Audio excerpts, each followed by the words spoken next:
Good afternoon. It's Wednesday, the 23rd of January 2019, just after 1 o'clock. Welcome to UK Column News. Your host today, Mike Robinson, myself, Brian Gerrish. Well, we're going to get straight on, Brian, with Yemen, because the British government has announced, or Jeremy Hunt, the Foreign Secretary, has announced new UK funding to support the United Nations peace process in Yemen. And I say peace process very much with tongue-in-cheek, I think. So they've announced another £2.5 million in additional funding to the peace process. This uplift in spending, as they describe it, comes from the Conflict, Security and Stability Fund, and of course that is the fund which was used to finance the White Helmets over the years in Syria. And apparently this is going to help establish the United Nations Civilian Coordinator's Office, and this is following agreements made between the parties at the peace talks in Stockholm in December. So that's going on, and he announced this. He said that, sorry, I'm showing the wrong thing there, but you can see what he said there. Last week's Security Council vote and today's announcement of an additional £2.5 million UK funding are an instrumental part of the process. Well, joining us today, we have Hussain Albukhaiti, joining us from Saana in Yemen. Welcome to the programme, Hussain. Hi, thank you. What do you think of this announcement? What do you think of, what's your view of the peace process within the United Nations? Obviously, Conflict, Security and Stability Fund, as I say, was used to finance the White Helmets in Syria. Are you seeing the same type of money coming into Yemen? Of course, because we have seen that in Yemen, Al-Qaeda and ISIS is in a coalition with the Saudi-backed coalition and some Yemeni forces loyal to Saudi and United Arab Emirates, and they are fighting Ansar Allah the Houthis. So I'm sure that this money, if not all, some of it will end up in those hands. We've seen that some of the weapons sold by countries like United States, UK to Saudi Arabia, they are delivering those weapons to all the groups on the ground that are fighting the Houthi, and some of these groups are Al-Qaeda and ISIS. And I wanna just remind the people who are watching that the Associated Press has released a report months ago saying that United Arab Emirates and Saudi has struck deals with Al-Qaeda, recruited Al-Qaeda, paid them money to fight the Houthi, especially in an area called Al-Bayda province and in the west coast in Yemen. Most of the fighters around Hodeidah are extremists, Salafis, and Al-Qaeda fighter. And the BBC in one report have shown, BBC Arabic have shown footage of Al-Qaeda fighters side by side next to the Saudi-backed forces. But to be honest, to send like 2.5 million is nothing. This is actually, as we say in Yemen, it adds insult to injury, because it's the United Kingdom who providing those weapons, providing logistic supplies. Some UK staff personnel are in Saudi Arabia, assisting them with the bombardment of Yemen. According, I believe, to the Guardian or the Independent, the weapons sales in the United Kingdom has increased by 500%. And you can imagine during this war, and you can imagine to send 2.5 million, and it's not to help Yemen. They could have bought food with it and help. And one simple thing UK can do to stop this war, which is, it's not gonna cost them, is to stop supplying the war to Saudi Arabia, or to have at least pressure on Saudi Arabia to condemn Saudi Arabia. From the beginning of the war, I haven't heard a single clear condemnation that has mentioned the Saudi name from the United Kingdom. 16,000 people have died, and we haven't heard anything. Absolutely. Now, let's look a little bit about the rise of Al-Qaeda and ISIS. You're saying that the West is financing, funding, arming, and promoting these groups to come into Yemen. So what is the intention? Do you think they intend to cause the same type of continue the chaos there, but cause the same type of operation to take place as happened in Syria? Do you think?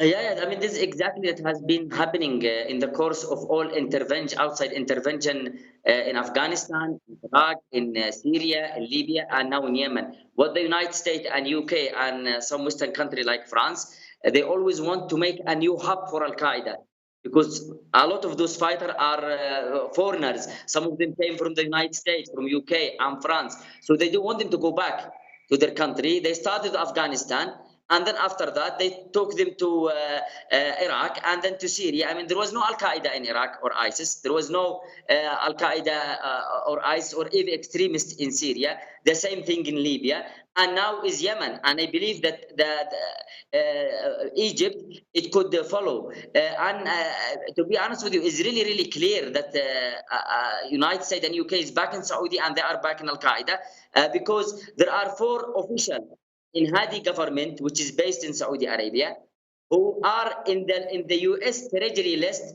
for supporting Al Qaeda. One of them is Abdul Wahab Al Humaykani. He is the advisor of Hadi, and he was a member of the Saudi-led coalition delegation into Geneva. He has met Ban Ki-moon. He has met Ismail Wuld Sheikh, and he's based in Saudi Arabia. So how can the United Kingdom actually support Saudi Arabia, which is recruiting those type of people?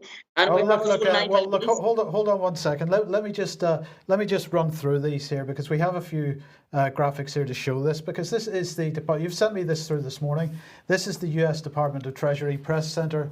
And what this press release is showing is that they are designating certain people as being linked to Al Qaeda, Al Nusra Front, AQAP, and of being fundraisers and facilitators. So first of all, we have here a Mr. Al-Qaisi. Now you'll have to correct me with my pronunciation, but this is the Department of Treasury listing him as a terrorist. We've got the United Nations listing him as a terrorist. And as you say, the Hadi president, the so-called President Hadi, who claims to be president of Yemen but isn't, photographed with this gent. And then we have the next one here. This is who have we got here? Well, this is Ali Abkar. We've got another one here. Khalid Al. So you'll have to tell me how to pronounce these names, Hussain. Okay. The first one that you shown his picture with Hadi. This is when Hadi appointed him as the governor of Al Bayda. His name is Naif Al Gaisi. He was appointed after the war while Hadi was in Saudi Arabia, and he was in as Al Bayda governor till July 2017. And the next one that you his name is Khalid Al Irada. Okay, and that's right. And so we've got him pictured with, this is President Hadi's deputy, is that correct? Yes, this is Ali Muhsin. He's the vice president of Hadi, and Khalid Al-Irada, he's the brother of the governor of Marib. And Marib, the gas and oil in Marib, it counts as 85% of Yemeni budget used to come from Marib. And he's the right-hand man of Ali Muhsin Al-Ahmar in Marib. And just imagine how much money now they have, and those people are supporters of Al-Qaeda, as the United States has declared. Yes, okay, and the next one we've got here is Abd al-Wahab Muhammad Abd al-Rahman al-Humaykani, is that correct? And here we have him, as you say, shaking hands with Ban Ki-moon. But you know, if we put this one back up, this is the U.S. Department of the Treasury labeling him as being Al Qaeda supporter in Qatar and Yemen. So how does that work? That we have the past Secretaries General of the United Nations shaking hands with people that are labeled as terrorists by the U.S. government? I mean, this shows you exactly how the United Nations is actually built. If the United States will interfere in a country, and if they will try to hunt someone and they will say he's a real terrorist and it is maybe against the United States, then the United Nations will admit that he is a terrorist. But this guy, he's actually, why they are shaking hands? Because he's actually fighting and helping the Saudi and United Kingdom and United States in fighting the Houthi. They are helping United Arab Emirates to control the coast of Yemen. So I'm sure they will keep shaking hands with those people because they are their friends. So look, mainstream media coverage of this, how many mainstream media journalists and outlets are actually joining the dots here and sort of pointing out that these people are terrorist linked? You've sent me this one from Le Figaro, but is there anybody else that has actually highlighted this problem? Maybe if you type this name in the internet, you can find the news that is saying that the U.S. Treasury has designated them as Al-Qaeda supporter. But you will not find a news in Western media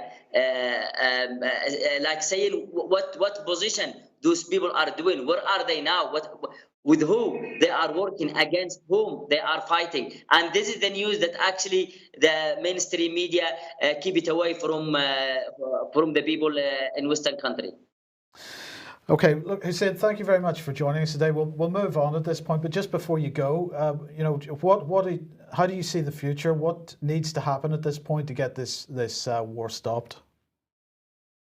To be honest with you, when in Yemen, especially after the brutal killing of Jamal Khashoggi, we have seen this pressure against Saudi Arabia and from the media as well. We had kind of hope that finally Saudi will pay to what they did to Yemen and what they did to Khashoggi. But as soon as United States declared that they will not do anything and United Kingdom hasn't done anything, people here in Yemen were really disappointed, because they said, look, they caught them red-handed, chopping that guy, killing him. So I don't think they can do anything about what's happening in Yemen. And I don't know, like the United Kingdom have blood on their hand, and I hope that the people of the United Kingdom must do anything. Just they have to stop supplying Saudi with weapons. 250,000 Yemeni civilians has died because of blockade. One child died every 10 minutes, according to UNICEF. 16,000 died because of the direct bombing. The entire Yemen infrastructure has been destroyed. The United Nations last year, they said in Yemen, the humanitarian coordinator of United Nations in Sana'a have said, when they asked him how many people have died, he said, we know it's 10,000. They said, no, but this was last year. The year before, he said no, because the health system has collapsed. Just imagine a health system collapsed so bad that you cannot record how many people are dying, and you can just imagine the situation across Yemen. Okay. Thank you very much for that, Hussain. Thank you for joining us today, and we will be in touch. No doubt you'll be on soon. Thank you very much. Thank you very much. Okay, Brian, what are your thoughts? Well, I think it's outrageous, Mike. It's terrible. It's outrageous. But I think the key to starting to sort the problem out is to get the truth and the facts out as to what's actually happening on the ground. Because, of course, the illustrious BBC doesn't want to report accurately what's happening in Yemen, neither do many of the other Western news sources. And I think it was a few months ago we had talk of some UK government initiative to stop the war in Yemen. I remember seeing something about it. That's all disappeared into the long grass. And as this gentleman says, what's causing the trouble is that we are pumping in the weapons and the munitions, along with the Americans, and the French, of course, will be highly active. And we're not calling Saudi Arabia into account. So a number of simple steps, but I think starting off with people understanding the scale of the devastation in Yemen. Absolutely. Right. Let's move on then to Aachen. And there we go. The deal has been done. Apologies for the video there, but the deal has been done, and the Aachen Treaty has been signed. So what has happened is France and Germany now a single state. Well, that remains to be seen. It's being presented by the authors and by the mainstream media as a second Elysee Treaty. And of course, that's referring to the treaty signed by Admiral de Gaulle in '63. Well, it's aiming at forming a a political bloc between France and Germany that, well, what tells the Europeans what to do. It's going to build a European military force outside of NATO, and it's going to deal with their economies and so on. So, well, the other 25 EU partners aren't so happy about it. I'm not sure that we could call them partners, but look, if you want to know what this is all about, get onto the UK Column website. The article is the Aachen Treaty. Germany and France become all but a single state. And this highlights some, well, in fact, it's an English translation of the entire treaty if you want to have a look at it. Chapter 1 is all about European affairs. It says the two states will consult regularly at all levels before the major European Union deadlines, seeking to establish common positions and to agree to coordinate ministerial speeches. They will coordinate on the transposition of European Union law into national law. Isn't that something that we've just done? Yeah, anyway, okay. Chapter 2 is about peace, security and development, so that's the military side of things. Chapter 5 is about sustainability, climate, environment and economic affairs. And they're talking about achieving their climate goals, advanced energy transition, and so on. So basically breaking down the boundaries between. Now, as I say, it's not viewed terribly well by the other 25 member states of the EU, and here's just an example of it. This is an Italian organisation. And they say the Aachen Treaty is at best irrelevant. At worst, it wants to recreate a sort of Carolingian empire in which Aachen was the capital. It degenerated immediately after its creation, becoming one of the most illusory creations in European history. If you want another historical parallel, we could see it with the 7 Years' War and the Bourbon-French alliance in a major part of the 17th century. It was a period of bloody wars that led to the slow decadence of the two powers which, as today, tried to rule Europe with their agreement, succeeding only in rotting it and blowing it up with the French Revolution. Jupiter Macron and the German housewife would like to enter the history books. So did Louis XVI and Marie Antoinette, the Bourbons and the Habsburgs. So that's their attitude to it. But following on from David Scott's initial analysis and spoken treaty is what the article says about the Aachen Treaty. Of course, the key part of this is this European Defence Union, and something that we're trying to highlight here is that this has been something that the British government has driven through its foreign policy since the end of the Second World War. So, anybody that on the British side that claims that they don't want to see military union in Europe isn't really paying attention. Not paying attention. Well, we can dig in a bit deeper. I think viewers of a weak disposition should probably turn away now, but let's bring this image up on screen. And this is what it's really about, isn't it? A powerful picture, actually. Do I trust those eyes? I don't think so.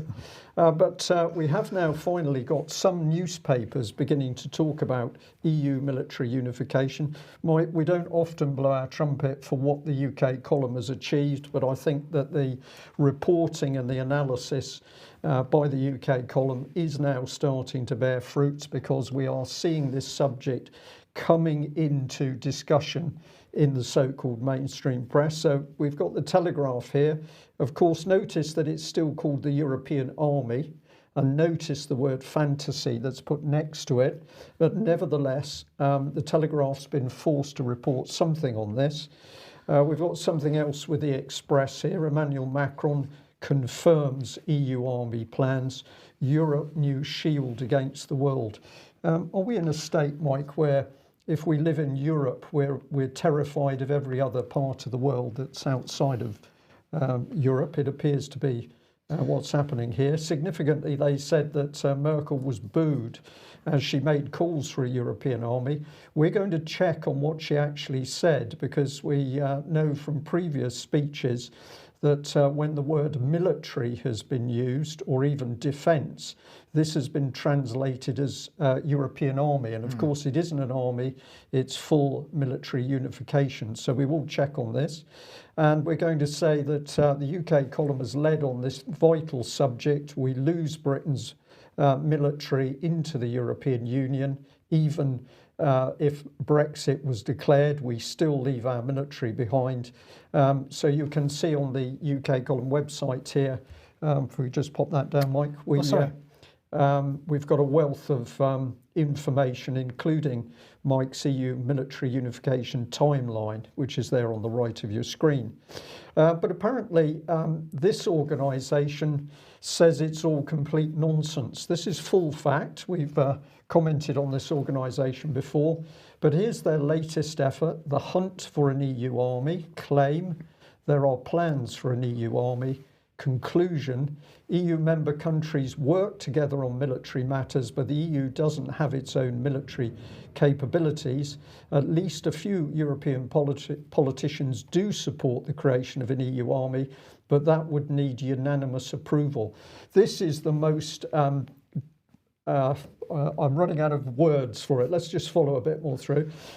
So it starts off with words from Nick Clegg. This is a dangerous fantasy. The idea there's going to be a European Air Force or a European Army is simply not true. Would you trust Nick Clegg? I don't think so.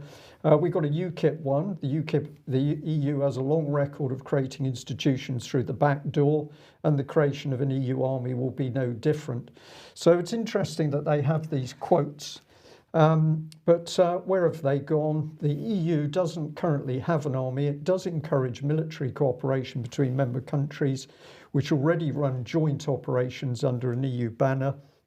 And some European politicians would like to see this take the form of a standalone EU armed forces. But it says that basically the European military force is still a matter for national governments. There's nothing to worry about. It's untrue that there's an EU defence union being created, even though, Mike, the European Union is saying that's the case itself. Almost every speech by Federica Mogherini now includes some reference to this. She is absolutely determined that this is what is going to happen. And of course, she, as the foreign secretary, effectively, of the European Union, gets to decide where it goes. Yeah. Sorry, just to make one final point on this, because many people keep mentioning NATO, and you know it is how many years? 4 years, 5 years since Federica Mogherini and Jens Stoltenberg began the process of working out exactly what the lines of demarcation are going to be between NATO and the European unified military forces. This is something which has been long planned for. Long planned for, and indeed, as UKIP said, it was going to be put in place a step at a time, piecemeal. Those pieces are already in place, so this is not a vision for the future. This is a work in progress, which is now accelerating. But apparently this professional organisation, Full Fact, simply can't get to grips with it. Now let's remind ourselves about this organisation. I recommend that you get onto their website and actually have a look at the people who claim that they are there standing up for what is factually correct and what is truth. Will Moy is the director. We'll come on to him in a minute. But this is one of the journalists of their fact checkers that wrote this outrageous article claiming there was no plan for an EU military union. Now, one of them was Claire Milne on screen. She claims to be a senior fact checker, but up until May 2016, she was working as a researcher in the Office of the Prince of Wales, where she covered issues such as housing and planning and heritage projects. She's also worked in a consultancy in Scotland, providing advice to the not-for-profit sector, and she studied history. So this lady has, in my opinion, very few qualifications to be commenting on what's happening to do with the military in the European Union, and she's got her facts wrong anyway. Maybe she should stick to matters connected to the Prince of Wales and history. But let's go for the main man. This is him, Connor James McKinney. Now, I was fascinated because he appears to be some sort of consultant. I couldn't find his name on the Full Fact website itself. This is his Twitter page. I'm not sure what you make of that banner image, Mike. I find something distasteful about it. I'm not quite sure what it is. We've got a QC or a judge possibly and two young men, but not sure what that's about. But this is what he said here we are, a tweet that went out about 11, 12 hours ago. Wrote this about an EU army a few years back. Point still stands. Some EU politicians saying they'd like one. Doesn't make it a real thing, given member states' veto power. And then what I noticed was the paragraph quoted there is also in the full fact article, but he wrote this a few years ago. So it's like they've taken this and they've decided to rework it in order to try and undermine the fact that we're now getting the truth coming out. And this is the main man, Will Moy. The reason why nobody should trust this organisation is back in 2013, the Telegraph here exposed him as having withheld information to the Leveson inquiry. Andrew Gilligan writes on how high-profile campaigners for press regulation were economical with their truth. This is what he said altogether. Will Moy, the head of PhilFact, a non-partisan group campaigning against inaccuracy in the media, told Lord Justice Leveson that his organisation was constituted as a charity, and in the process of registering as a charity, and as such operated under a statutory public benefit obligation. If you go to the final paragraph, it says, in fact, in July 2011, 7 months before Mr. Moy testified, PhilFact had been refused registration as a charity after another judge heard that it lacked the requisite objectivity and was not established for the public benefit. So why would anybody trust an organisation headed up by this gentleman when either he didn't know his facts or he was deliberately withholding information from that inquiry? Why would you trust him? Well, why would you indeed? But in fact, as we mentioned a day or two ago, Facebook is trusting him and his organisation to check all the facts that appear on UK Facebook timelines. Any flagged stories which people consider to be possibly untrue will go to PhilFact for fact checking. Well, they're getting probably a reasonable sum of money for that. But don't worry, they're a charity. They're a charity. Well, before we go on this subject, we'll just remind people of the background to what went on here. And let's remember that Demos, the Marxist organisation, which was also supported by Jeff Morgan, Julian Middleton, Common Purpose. In 2002, they had a project, an examination of the relationship between government and the media. So just a coincidence that Demos in 2002 said there was going to be some form of review of the media. And we've shown in this diagram that was from 2013, how Common Purpose worked in the background to set up the Media Standards Trust. David Cameron was a full supporter of Common Purpose. Hacked Off was set up as a protest group against the media. And of course, at that time, one of the directors was Will Moy himself. And they ultimately gave evidence against mainstream media to the Leveson inquiry. And if we get in a bit deeper, we had the Dirty Three, Hacked Off, the Media Standards Trust and PhilFact as a sort of engine to drive this massive attack on free speech in the United Kingdom. And yet this organisation is now trying to claim that the EU, it's obvious to see what's going on, which is full EU military unification. PhilFact is trying to claim it's not happening. So we say it's faux fact. You can have a look at this article on the UK column website itself. And we're going to say, well, can you trust full fact? It's simply not credible and not to be trusted. And if you support our view on this organisation, then the best way to express your own personal view is to get onto Twitter and start posting your thoughts and comments on PhilFact's Twitter page. Okay, brief reminder that we can only do what we're doing with your help. So if you're not already a member or subscriber to the UK column, then please do join us, and you can do that at ukcolumn.org/community. Now, Brian, just when you think that things can't get any worse and that the full facts have already come out about the Skripal affair, there's more. But before we get onto that, let's just mention these two. because, well, Jeremy Hunt is very excited that the EU has just imposed sanctions under a brand new chemical weapons regime against the suspects in the Salisbury poisoning. That's Alexander Petrov and Ruslan Borisov and other GRU leaders.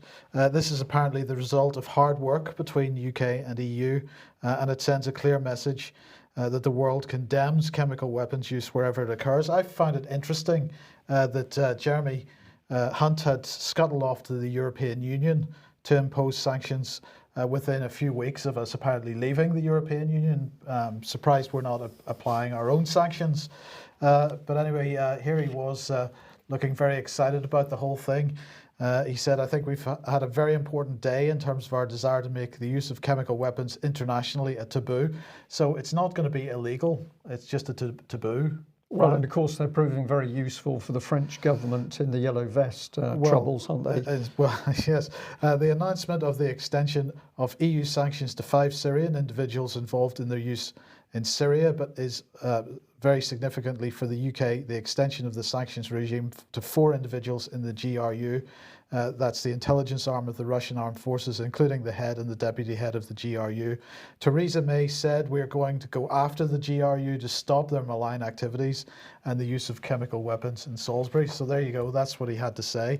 Well, look, over the last few days there have been some spectacular articles in the mainstream press. So let's start with this one from The Guardian. Novichok poisoning victims first helped by teenage girl. Abigail McCourt, 16, gave first aid to Sergei and Julia Skripal after they collapsed. And what are they saying? Abigail McCourt was with her family when she saw the 66-year-old former KGB spy and his daughter collapsed on a bench in the Maltings shopping centre, or at the Maltings shopping centre in Salisbury on the afternoon of 5th March last year. The 16-year-old thought Sergei Skripal had suffered a heart attack and alerted her mother, Alison, and they went to administer first aid. It was my brother's birthday, she told the local radio station, and we were out celebrating and we were coming home and I saw them on the bench. At this point, we were still people were still walking past and I don't think anyone had really noticed them. I told my mum because I thought he was having a heart attack. We went over and it developed from there. We went home and the next day I was talking to some friends about it, and at break someone Snapchatted me and said, is this the thing you were talking about? And I was, okay, wow. And so apparently the 16-year-old and her mother gave CPR to these two as they were lying as the result of Novichok poisoning. And although apparently she did undergo tests, according to this Guardian article, neither she nor her mother was contaminated by this nerve agent. But the question then is, who was her mother? Well, her mother is this lady, Colonel Alison McCourt, who is the Chief Nursing Officer for the British Army. So, Brian, that was all very coincidental, amazingly coincidental that the Chief Nursing Officer should just happen to be walking past at the moment the Skripals were poisoned, apparently. I smiled when you told me first thing this morning about this particular one, Mike. I'm still smiling now because words really fail me, but I have some questions, and that is presumably these two were well equipped with baby wipes because they were handling and touching both of the contaminated victims. We have police officers who spend a lot of time in hospital as a result of touching them, but I don't remember hearing anything about these two being in hospital. No, they went for tests and that was all. So it depends who you are. Well, when apparently you touch if you these are people. Chief Nursing Officer, you're immune, perhaps. Right. But anyway, it gets better because on Sunday, the Telegraph published this. Kremlin accused of laying false trail linking Sergei Skripal to ex-MI6 officer behind the Trump dossier. And they say, well-placed sources now believe that the plot to kill Colonel Skripal may have included a black ops attempt to sow doubt on the veracity of the explosive dossier that claims Donald Trump received Kremlin backing. The year before the attempted assassination of Colonel Skripal, a mysterious post on LinkedIn suggested his MI6 handler, who is not being named, this is what the Telegraph is saying, worked as a senior analyst at Orbis Business Intelligence, the firm that produced the Trump dossier. But a number of sources have told the Telegraph that the LinkedIn profile is false. It never properly existed at all, and that Skripal's MI6 handler never worked for Orbis. It is now suspected that the LinkedIn profile was created by the GRU, the Russian military intelligence unit, which tried to kill Colonel Skripal with Novichok nerve agent. They go on to say, a well-placed source said, by creating this link, they are suggesting that MI6 are involved with the dossier, the Trump dossier, or Skripal, or both. It adds to the confusion and acts as a wedge between the White House and Downing Street. It is exactly the kind of operation the Russians would order to sow confusion. So this is just an incredible article, Brian. I don't know that there's a single word of truth in it. But anyway, the point is they don't want to name the MI6 handler of Sergei Skripal, and the media doesn't want to name this man in general. They've never wanted to name him. And so the question is the name of Pablo Miller under some kind of D notice? Because that's who we're talking about. So really what the Telegraph is claiming in this article is that the Russians decided 14 months ahead that they were going to set up the poisoning of Skripal, and that in January 2017 they made up a LinkedIn profile which was linking Sergei Skripal's MI6 handler Pablo Miller to Christopher Steele's Orbis Business Intelligence, somehow in order to discredit the dodgy dossier, which to date has resulted in no evidence of any kind of collusion between Trump and the Russians, or any attempt by the Russians to mess about with the US general election. So this is an unbelievably disgraceful piece of fake news, I believe, and perhaps faux facts should get on top of that one. But I think that's pretty unlikely. Yes, pretty unlikely. Indeed. But since this article has probably come via the Integrity Initiative, I thought it appropriate just to bring everybody up to date on the Integrity Initiative's website. It's very unfortunate because they have had to say that all content has been temporarily removed from the Integrity Initiative website, pending an investigation into the theft of data from the Institute for Statecraft and its program, the Integrity Initiative. Initial findings indicate that the theft was part of a campaign to undermine the work of the Integrity Initiative in researching, publicising and countering the threat to European democracies from disinformation and other forms of hybrid warfare. The website will be relaunched shortly. In the meantime, we expect to be able to publish an analysis of the hack and its significance in the near future. We are keen to trace both the source of the hack and the use to which our data, some genuine, some falsified, has been put. And they then ask if you've got any information to let them know. But this is the key sentence, isn't it, Brian? We're keen to trace both the source of the hack, of course, and the use to which our data has been put. So they're tracing the use to which their data has been put, including perhaps articles by the UK column and others. And perhaps this is going to result in some kind of coordinated attack on the organisations that, or the people that have published information about Integrity Initiative. Yeah.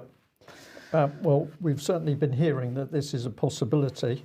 Will be interesting to see what happens. One thing that's for sure, it's a lot easier to report facts and truth than it is to get into this mess that we see surrounding the UK government at the moment. Do I believe the UK government on a word it says at the moment? My answer to that is no, I don't. So we'll see how this progresses. Indeed. Right. Now, good news. Another day, another anti-terrorism campaign by the counter-terrorism unit at the Metropolitan Police. So they're now saying, look again. You've got to always look again and make sure that if you see people walking around with plastic containers that have hazardous labels on them, that you report it. You've got to make sure that if you see people buying hammers in a hardware shop, that you report it. Right? You've got to report it. Well, indeed, it goes on. If you see people taking photographs or video in the street, which might have police walking past, make sure you report that as well. So buying hardware, taking photographs or video, any of these things, you got to make sure because those could be terrorism. So here is the Counter-Terrorism Assistant Commissioner, Neil Basu, saying that since launching the ACT, Action Counters Terrorism campaign, all forces have worked to show communities how they can make a difference, and they make a difference by spying on each other and being scared of each other. And if you happen to have a different color of skin or wear a different type of clothes, then you've got to immediately assume that they're terrorists and be scared of them. Well, Sajid Javid said, with the support of the public, our police and intelligence agencies work tirelessly to keep our communities safe. So I'm feeling much safer already. Really? Well, that's encouraging to hear. Let's jump straight on to this little report, which is come in locally from Plymouth Live. What really goes on at this GCHQ intelligence and security base? And this is the Bude, GCHQ Bude. It says it's top secret and cannot be publicised due to its sensitive nature. However, it's known that staff at the site work to tackle all sorts of threats, including online bank thefts, distribution of terrorist propaganda, child exploitation, money laundering, drug smuggling, and people trafficking. But these are all areas, Mike, where the crime rate is going up and up and up. So I'm not sure what's going on in this organisation. It's almost as if the more they do, the more the thing that they're looking at increases, but maybe that's a bit cynical. But we take child exploitation. These people had no idea that Jimmy Savile was at work in close proximity to a Prime Minister of the Royal Family. GCHQ had no idea at all. It's got no idea about the drug smuggling going on with Afghanistan and the increase in the poppy crops. They don't know anything about that, but we pay vast sums of money. Well, is this a real story, or has it been created by a BBC democracy reporter to promote that government fear factor that you were talking about? We have no idea. So at the moment, when we see stories like this, which are highly pro-government policy, the prevent policy in this case, we have no idea if this is a BBC-generated story or not. But it's worth going and having a look, because they talk about 2 GCHQ employees, and this one, John, says he joined GCHQ in early 2005, straight from university, and was immediately in the thick of things following 7/7 attacks in London, which happened only a few months in my time as a trainee counter-terrorism analyst. And if you go through the text there, it says this: I was promoted in 2008 to become the senior analyst for Al-Qaeda. In this post, I got to travel to conferences overseas and regularly brief ministers on the threat from international terrorism. I also did 2 short tours in JTAC, the Joint Terrorism Analysis Centre in London. Sorry, so just before you go on, just so that I understand what's happened here, this man joins GCHQ in 2005, straight out of university, and by 2008 he's now the senior analyst for Al-Qaeda? You've absolutely got it. 3 years from university, when he knew nothing, he gets into this organisation, and in 3 years he's become an expert. Perhaps his level of expertise is the reason why our own MPs have no idea what's actually going on overseas, because people with this level of experience are briefing them. Truly frightening stuff. Does this mean that with 3 years experience in GCHQ, you are responsible for briefing on international drugs trade? That would be an interesting situation. But there we are. Who wrote the article? And we'll end on this one, because this is Mike Veal. Now remember that Mike Veal was the policeman who did all of the investigation into abuse of children by Ted Heath. He worked extremely hard. He was very dedicated. He produced enough evidence to say that if Ted Heath was alive, there was a case to be answered. And the UK column gave this Chief Constable of Wiltshire Police at the time a lot of support, because he was hounded, harassed, threatened and warned off by senior members of the establishment and the British government. And now we've got a character assassination running because he's resigned from his new post in Cleveland Police. Now remember, Cleveland Police have been riddled for years with all sorts of corruption and trouble, but it's quite clear that the press is crowing over the fact that Mike Veal has stepped down. Bring in the Daily Mail. This is an incredible article. Encourage people to read it. It's a crafted story which protects Uncle Teddy Heath.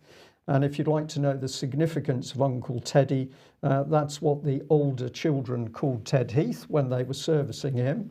And what have we got in the opening paragraph? A police chief at the centre of the sex probe involving former Prime Minister Edward Heath has quit his new post after less than a year amid fresh allegations of, quote, serious misconduct. And the closing paragraph of the article is that Wiltshire Police concluded that if Sir Edward had been alive, He would have been interviewed about 7 disclosures under criminal caution, but officers stressed no inference of guilt should be drawn from the findings. So clearly this is an article to protect Ted Heath. And I was fascinated to see, if I visited the Twitter page of the journalist, Kevin Donald, he was actually saying this in a quasi-private capacity. Still a mystery at this stage exactly what the allegations are that made Cleveland Police Chief Mike Veal feel he had no choice but to quit. So this journalist is fully aware that at the moment there's no real facts or truth about why why Mike Veal resigned, but he creates an article which not only undermines Mike Veal, it also protects Ted Heath. Amazing journalism, Mike. Absolutely. And for those who can't remember, but back in 2013, actually, we were pushing out, the date there should be 2013, we were actually asking for support for a video that the Chief Constable made of his work investigating Ted Heath. And thanks to the support of our viewers, that went up from a few thousand views to, I think, ultimately nearer 20,000. So if you're interested in what Mike Veal has done, he's been extremely brave in doing what he's done to expose Ted Heath, then please give him some support. And we'll end there. Thanks very much for joining us. We will be back on the same time on Wednesday. Friday. On Friday. I keep doing this. It's Yes. because I missed Monday. Apologies for that. On Friday. We will see you then. Bye-bye. Bye-bye.